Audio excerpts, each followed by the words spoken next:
Chumba Murkomen has strongly condemned individuals seeking court orders to stop government from implementing development projects. Murkomen has said that the nation may be left behind in terms of development, especially in port expansion, if the government is not given a chance to carry out its duties without restrictions. Speaking at the the port of Mombasa, CS Murkomen also praised the operationalization, noting that it has ease and pressure of containers awaiting processing. At the close of the year 2023, we expect to have handled 35 million tons of goods. This is significant and this is huge, and it goes to the work that has been done by the Kenya Ports Authority. Similarly, the total container traffic for the period January to November 2023 recorded 1.470754 TEUs, which is an increase of 145,702 TEUs compared to the same period in 2022. We expect to reach 1.6 million TEUs by the end of the year. And this is also big. The key performance index also, we know that we have improved, like the MD has said, the ship turnaround time from 3 days to 2 days. At the moment, our neighbors have a waiting time of up to, they have 38 ships waiting to dock, some of which arrived on 19th of November, which is a month ago. At our port here, we have only 2 ships waiting. One which arrived yesterday and one which arrived today this morning. Our airports are more than 10 years behind schedule, and our other infrastructure projects are behind us because of decisions that sometimes naona mtu yani unafanya hata barabara kidogo tu unataka mtu ameweka kotini inakaa miaka 5. Mwingine amekimbia pale anakimbia bunge, instead of bunge facilitating wanaweka orders kusema usisonge namna hii. I am pleased to announce that the government has approved a bonus payment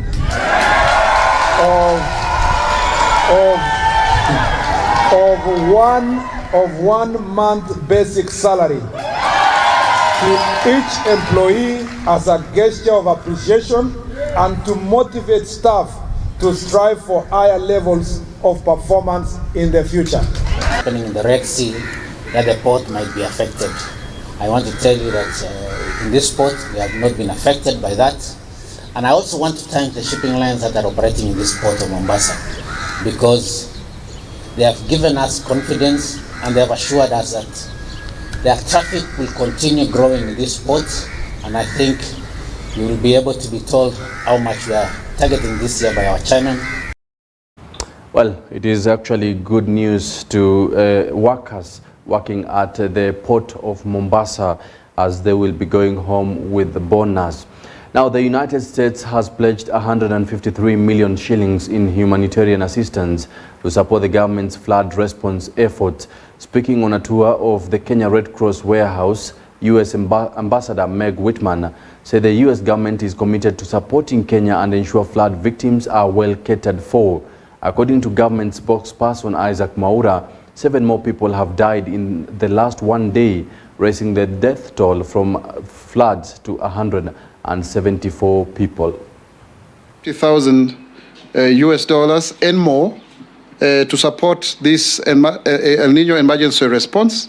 And there's no better way to touch the lives of Kenyans than that. Which is why I'm pleased to announce over 150 million Kenyan shillings in new funding from the United States to support Kenya's flood response efforts.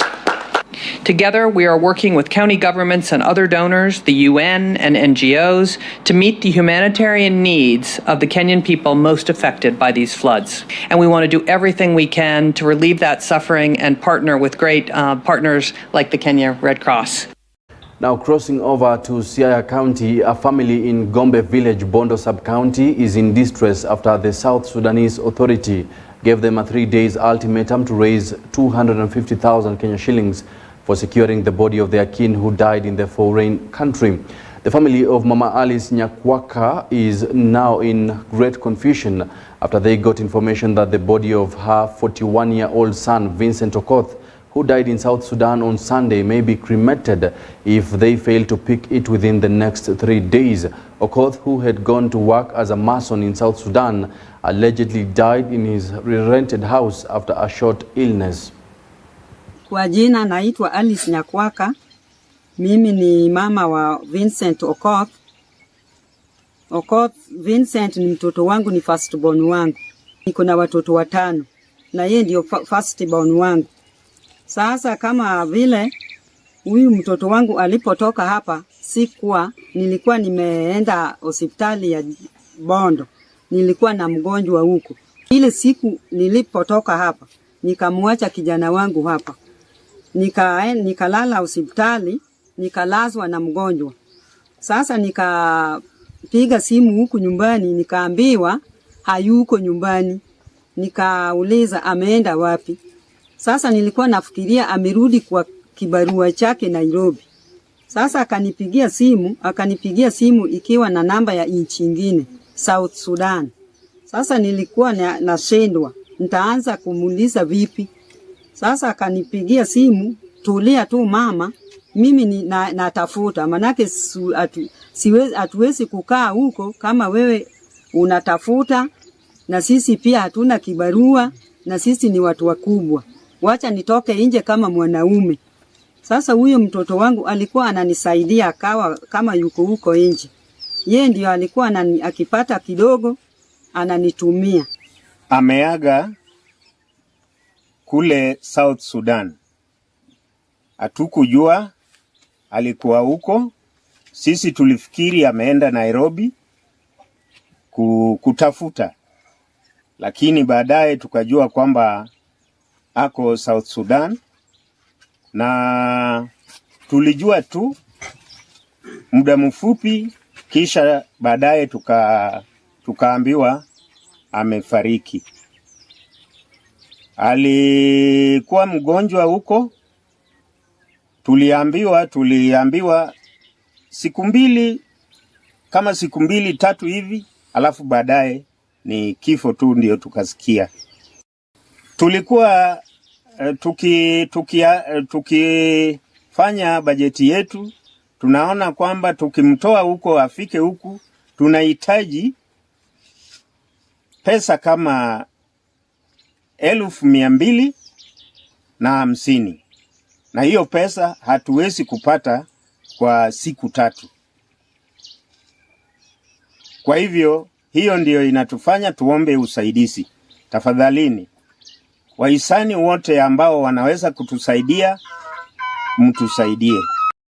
Well, it's quite unfortunate. We do hope that the family will get assistance in ensuring that they receive the body of their kin, who is currently 41 years of age. Now, Nyandarua Governor Kiari Badilisha has called upon governors across Mount Kenya region to work together and ensure all stalled projects within the region are completed. Badilisha further reiterated the region's support for the Kenya Kwanza administration in the run-up to the 2022 general elections, however insisting that the priority at the moment is ensuring Mount Kenya region or other residents benefit greatly from President Ruto's administration. Hapa Mount Kenya na kufanyika kwingine inaweza kuwa na ukweli wake, na ndio tumesema sisi kama viongozi ni lazima sasa tutakuwa macho kuona ya kwamba ile inafaa kufanywa na serikali ambao sisi tulitoa kwa nguvu zaidi kuliko hata sehemu zingine, kweli hayo yamefikia watu wetu. Na njia moja ni kuzungumza na serikali na kuhakikisha kwamba hiyo miradi imeamushwa, imeendeleshwa na inaendelea. Lakini sisi pia tutakuja kutafuta support ama ushirikiano wetu na serikali kuu kuinua hii selebi yetu tunaongea. Kwa sababu kuna mambo inafaa hata tukileta investor, serikali kuu pia inataka ingie ndani na ikubaliane na sisi kwamba tuendelee na njia hiyo. Viongozi wa Mount Kenya kwa wakati huu hatuna haja ya kujipanga. Tumejipanga na tulijipanga kitambo. Hata wakati ule tulienda katika uchaguzi tulikuwa tumejipanga.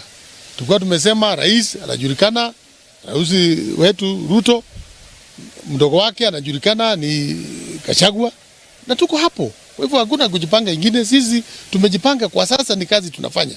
Na ndio tunaomba rais na mdogo wake wakuje Central watufanyie kazi. Sisi wenyewe kama magavana tunafanya kazi. Kama kutakuwa na kujipanga kwingine, wakati yake itafika.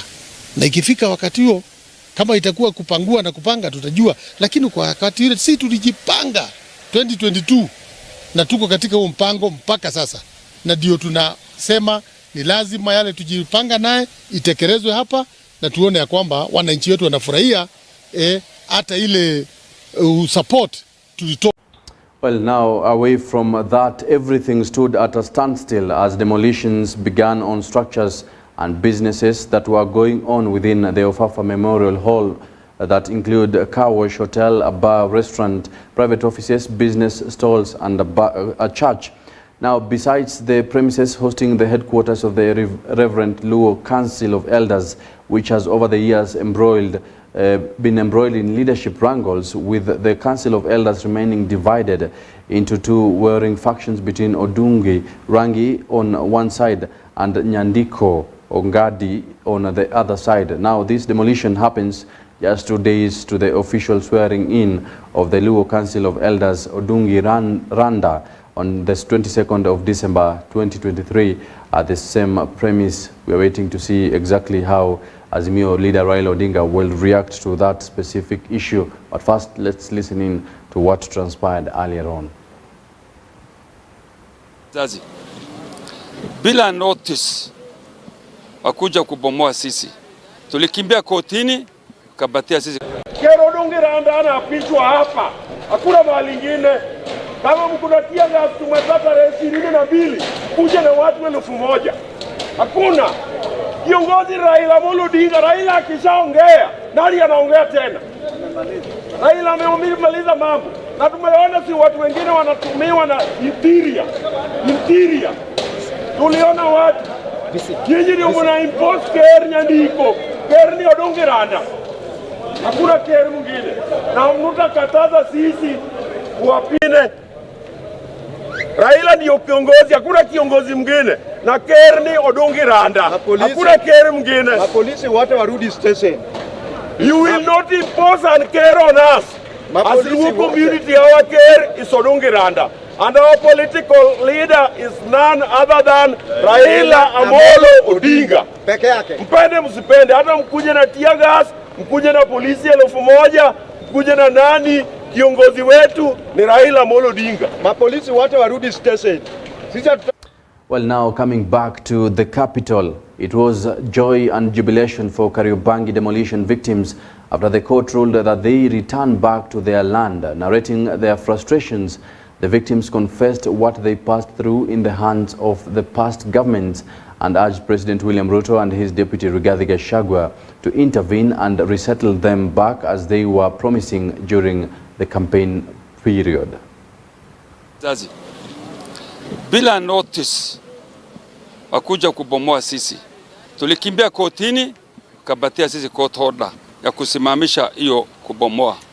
Mekataa na ile serikali ya dhulma ambao Mwenyezi Mungu imeondoa, wakabomoa jumba yetu. Tulikimbia kotini, tulibeleka dokumenti yetu, kila kitu ambao tuko nayo tubebeleka. Tarehe 6 mwezi wa 7 tulishinda kesi. Court imerudishia sisi, hii ni ruling ya court, imerudisha shamba yetu ya sewage. Meshikia sisi 90 days. Ndani ya 90 days turudi kwa shamba. Sasa tumebita 90 days, imeongeza miezi suku 160 hajarudi, kwa sababu alikuwa serikali imeweka fence ukuta. Alikuwa tunaomba ifunguliwe hiyo fence tuingie ndani ya shamba yetu. Hajafunguliwa mpaka wa leo. Sababu koti ilisikiliza juu ya malalamishi yetu. Koti ikaturejesha.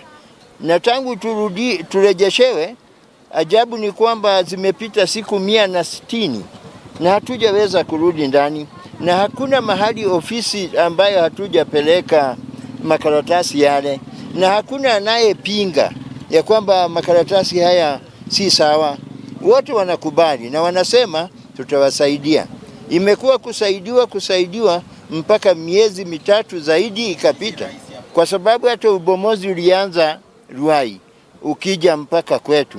Basi tungetaka vile rais amesema Ruai warudi, hata sisi pia tuweze kuambiwa turudi. Hata si lazima tungoje kuambiwa, kwa sababu tayari tuna barua ya koti ya kuturudisha. Jina langu ni Elimu Mwangi, ambaye ni members wa Kariobangi sewage. Wale tulibomolewa na tulibomolewa bila notice. Tulibomolewa wakati mbaya wa corona, wakati wa curfew, wakati wa mvua. Vitu yetu yote iliharibika. Hata ule msasi alikuwa Kariobangi hana document hata ya mtoto hata moja.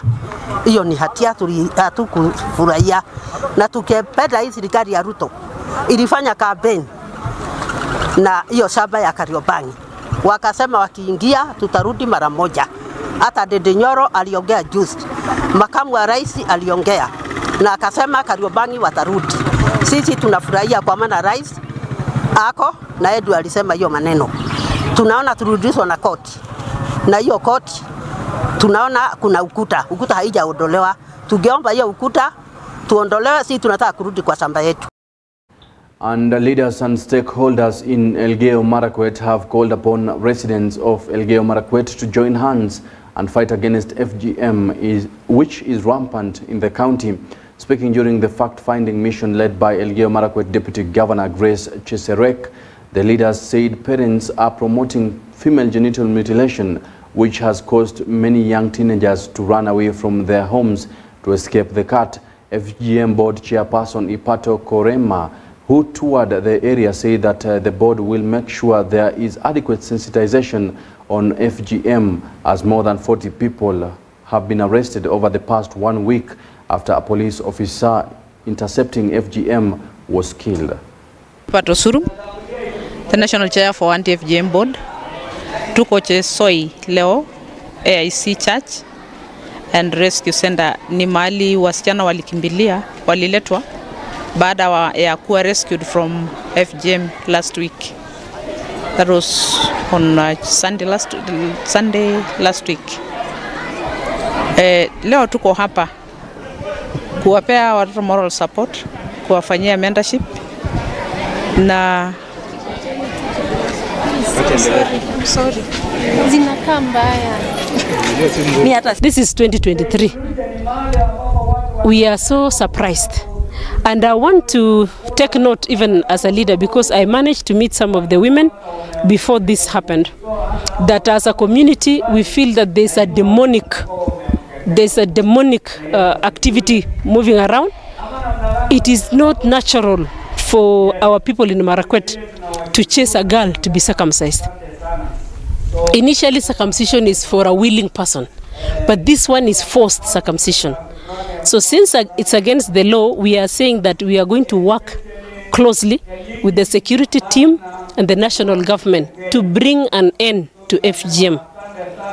One, it is against the law, and two, it is also harmful to the girl, and even as they grow up to become women. There is a very cheap language being used in the village that if you are not circumcised, you will not be married. We have told these girls who are here today, there are so many men in Kenya, even abroad, who want a girl who is not circumcised. And we have agreed going forward. Personally, I have put my life on the line to end FGM in the entire Marakwet. We will work with all the leaders, the political leaders, the community leaders, our partners, and especially the two churches, Catholic and AIC, to make sure we bring an end to FGM. It is also very expensive. So much resources is being used. Sheep, cows are being slaughtered. It is also aligned to illicit brew, which is again taking our community back. If you all remember, when Lina Chebi Kilimo was our MP for 10 years, she really fought FGM, and it was almost forgotten. What happened to our community this year? We are going to work closely with them, and we are going to condemn. We are condemning FGM for our girls, because we want our girls to progress. I also want to raise another issue which we have observed. Even in our initiation of boys, our community has gone back to the traditional way of initiation.